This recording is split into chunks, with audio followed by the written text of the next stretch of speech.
everybody, Amy Medford with Medford Knife and Tool. It is the Monday after Blade Show, and what a weekend. It went by really fast.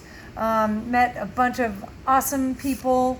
It's my first time at the show, so I got to go around the beginning of the show and hit the line out front. I'm there to be, 400, 500 people in line just to get in. And it took us an hour and a half, I think, just to go through the line and talk with everybody and hang out. And it was really cool. We handed out, I think, 1,000 t-shirts all 3 days that we were there. I don't know, maybe 500 patches. Greg gave away knives in the line. He gave away a couple fixed blades that are discontinued. It was a lot of good fun. We had a blast. Thanks everybody for going out. I had scheduled meetings with some of our resellers thinking, I'll have time to do this, and it was complete mayhem. So I know I scheduled a meeting with Terry from Ozark Trading and Dave from Nordic Knives, and some of them just didn't happen. So I apologize if we didn't get a chance to meet up with anyone there. But great show. We had great success. We sold, pretty much everything except for a few fixed blades and one folder. So we came back kind of empty-handed. What I'm showing you today is a bunch of knives that Paul from DLT Trading purchased on the very last day of the show. Some of the knives that didn't get purchased directly from our customers. And he was there first thing Sunday morning to see what we had available. So this is what he picked up. DLT Trading, they are in Marionette, Wisconsin, and it's dlttrading.com, 1-877-622-2397. Let's see what we got. I'm going to start off with our fixed blades here. He got one of our very early TST1s, and it's one of the few knives that we actually did stamp the serial number in. So it's number 52. And these are no longer being made. They haven't been made for quite some time. So he got a very cool, absolutely no shit, no longer available, discontinued knife, TST1. There was a single Raider that we brought to the show. This one's in D2. It's black PVD coated on the blade and the hilt, and a black G10 handle and sheath. Just a beast of a knife here. If you're gonna have a fixed blade and whack on some shit, that's the one to do it with. Love that. Okay, folding knives. These, there are a couple of these I can't believe even made it to Sunday. I'm blown away. Some of them, they weren't all blinged out like this Sherman, but it's a very cool tactical looking knife, very classy, tumbled handled and spring D2 PVD blade. He got a Panzer, and one of my favorite, the Digicam is my favorite G10 of all.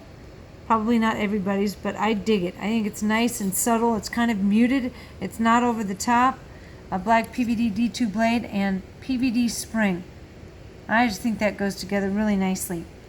A Colonial G that, looking at it on first sight, you might think nothing special, but it does have 1776 engraved into the blade. Makes it unique. The knives don't come with that on the blade. And the flaming on the spring is quite nice as well. Kind of a mottled smoky, organic flaming. He got one of two infractions that we bought to the show that I know other people would have loved to have gotten their hands on, but didn't. S35 PVD blade with a hole in it and a PVD spring. So an all blacked out, not all blacked out, silver hardware and tumbled titanium clip, so kind of a tuxedo.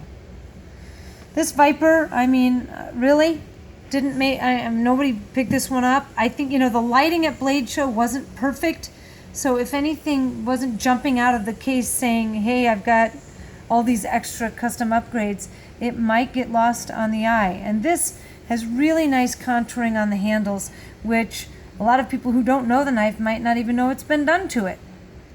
It's got a high polish on it, not a high polish, but it has been polished, and it's got a purple ano, and the handles are all custom contoured, so it feels very, very nice and soft in the hand.